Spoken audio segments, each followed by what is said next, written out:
On a tendance à les voir comme une partie du décor, passive, immobile. Mais si cette immobilité était en fait leur plus grande force? Derrière cette apparente tranquillité, il y a une lutte de tous les instants, menée avec des armes d'une sophistication qu'on peine à imaginer. Aujourd'hui, on va découvrir ensemble comment les plantes, littéralement clouées au sol, sont devenues de véritables maîtres dans l'art de la survie. Voilà la question centrale, le paradoxe qui va nous guider. Comment fait-on pour prospérer quand on ne peut ni fuir un danger, ni se déplacer pour chercher sa nourriture? Ça semble être un désavantage insurmontable, n'est-ce pas? Et pourtant, les plantes sont là depuis des millions d'années. Leur secret? Ne pas bouger, non, mais se transformer. Elles sculptent leur propre corps et négocient en permanence avec leur environnement de manière subtile, mais incroyablement puissante. Allez, commençons par ce qui saute aux yeux, l'extérieur. Loin d'être une simple enveloppe, c'est une véritable armure vivante, une interface qui dialogue en permanence avec le monde qui l'entoure. Et voici le concept clé, le mot magique qui explique presque tout, la plasticité phénotypique. Alors oui, le mot a l'air un peu compliqué, mais l'idée, elle, est très simple. Ça veut dire qu'une plante n'a pas un destin génétique tout tracé. En fonction de son environnement, le vent, le soleil, le type de sol, elle ne subit pas, elle se sculpte. C'est du sur-mesure biologique en temps réel. Et cette adaptation, elle prend des formes très concrètes, très visibles. En montagne, par exemple, les tiges vont devenir courtes et trapues pour mieux résister au vent. Dans le désert, une cuticule cireuse va se développer pour empêcher la moindre goutte d'eau de s'évaporer. Prenons l'olivier. Ses feuilles argentées, ce n'est pas juste pour faire joli. Elles réfléchissent la lumière intense du soleil pour éviter la surchauffe. Chaque partie de la plante est un outil de survie en puissance. On pense souvent que les feuilles ne servent qu'à capter la lumière, mais en réalité, ce sont un peu les poumons de la plante. Elles sont couvertes de milliers de pores minuscules et ajustables, les stomates. Ils s'ouvrent pour absorber le CO2, essentiel à la vie, mais ils se ferment pour ne pas perdre une eau précieuse. C'est un balai constant, un équilibre vital entre le besoin de respirer et le risque de se déshydrater. Bon, on a vu ce qui se passe en surface.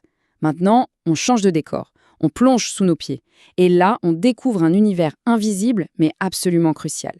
Le véritable centre névralgique qui soutient toute la vie de la plante. Si on zoome sur les racines, on voit qu'elles sont couvertes de structures microscopiques, les poils absorbants. Chacun est une minuscule cellule toute fine, mais leur densité est folle.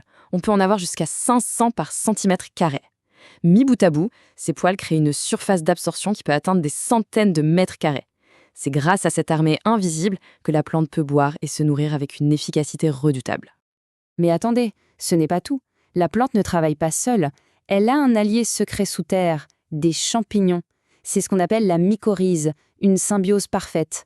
En gros, la plante donne aux champignons les sucres qu'elle fabrique grâce au soleil, et en échange, le champignon déploie son immense réseau de filaments, bien plus fins que les racines, pour aller chercher de l'eau et des minéraux dans les moindres recoins du sol. C'est un contrat gagnant-gagnant, une sorte d'internet souterrain. Et le résultat de cette alliance est spectaculaire. La plante ne multiplie pas sa surface d'absorption par 2 ou 3, non. Elle la multiplie par 100, parfois même par 1000. C'est un changement d'échelle radical. Ça transforme complètement sa capacité à trouver les ressources vitales dont elle a besoin pour vivre. Ok, donc la plante absorbe des ressources par le bas, via ses racines, et elle produit de l'énergie par le haut, via ses feuilles. Mais comment connecter ces deux mondes ? C'est là qu'intervient son système de transport interne, une véritable autoroute à double sens qui parcourt tout son corps. À l'intérieur, il y a 2 circuits principaux. Le premier, c'est le xylème.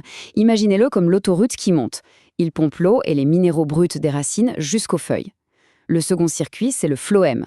Lui, c'est le réseau de distribution. Il transporte l'énergie, les sucres produits dans les feuilles, vers toutes les autres parties de la plante, des bourgeons jusqu'au bout des racines. Une logistique interne d'une efficacité redoutable.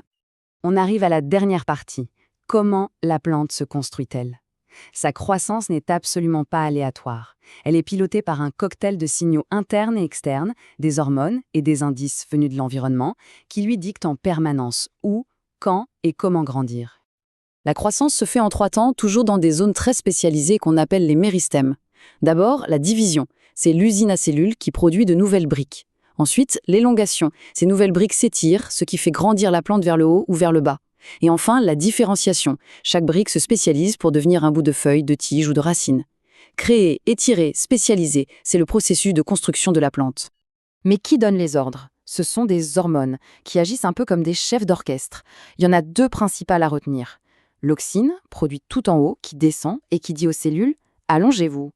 Et les cytokinines, produites tout en bas, dans les racines, qui montent et stimulent la croissance des tiges et des feuilles. C'est le dialogue permanent entre ces deux messagers qui va sculpter la forme finale de la plante. Et ce contrôle hormonal permet à la plante de bouger à sa manière en réagissant à son environnement. L'exemple le plus connu, c'est le phototropisme. On a tous déjà vu cette plante d'intérieur qui se penche inexorablement vers la fenêtre. Eh bien, ce n'est pas de la magie, c'est une réaction biochimique d'une précision incroyable. Le mécanisme, en fait, est d'une simplicité géniale. La lumière a pour effet de dégrader l'auxine, cette fameuse hormone de croissance. Donc, quand la lumière vient d'un seul côté, l'auxine va s'accumuler du côté qui est à l'ombre. Plus d'auxine, ça veut dire plus de croissance. Le côté à l'ombre pousse donc plus vite que le côté ensoleillé, ce qui, mécaniquement, fait pencher toute la tige vers la lumière. La plante ne voit pas, elle suit simplement une réaction chimique pour optimiser sa source d'énergie. Et tout ça nous ramène à notre idée de départ, la plasticité. Imaginons deux graines, génétiquement identiques. Si on en plante une sur une plage balayée par les vents et l'autre dans une forêt calme et abritée, on obtiendra deux plantes adultes radicalement différentes. La plante n'est pas un programme qui s'exécute à l'identique.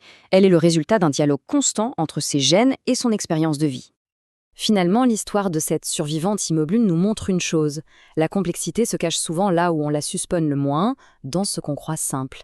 La prochaine fois qu'on croisera une plante, il faudra peut-être se souvenir qu'elle n'est pas juste là, elle est en train de négocier, de calculer, de se construire, de s'adapter en permanence. Alors la question n'est pas seulement de savoir quels autres secrets la nature nous cache, mais peut-être qu'est-ce qu'on manque chaque jour en ne regardant pas d'assez près.